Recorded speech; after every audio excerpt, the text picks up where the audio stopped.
Hey everyone, Zane here, and today I'm going to show you how to get a tax refund on Cash App. Now, the first thing that you should do is to simply go and open Cash App application on your phone and make sure that you have the latest update of Cash App. Now, to get a refund on Cash App, you'll have to go to the home screen on the main page. Then you will find an option for free tax filing. Just tap on it. Once you are on this page, you'll have an option to estimate your tax refund. So click on estimate your refund. And now you will be asked to enter details about your income, taxes paid, and other relevant information.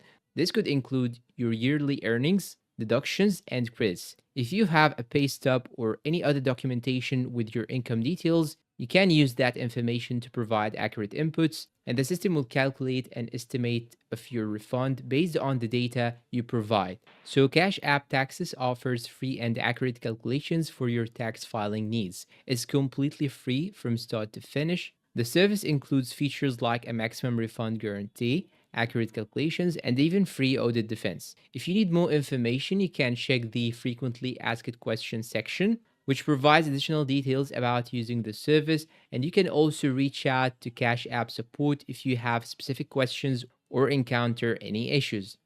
And that's all for today. If you find this video helpful, please don't forget to support us with like, subscribe, comment, share. Thanks for watching and see you in a new video.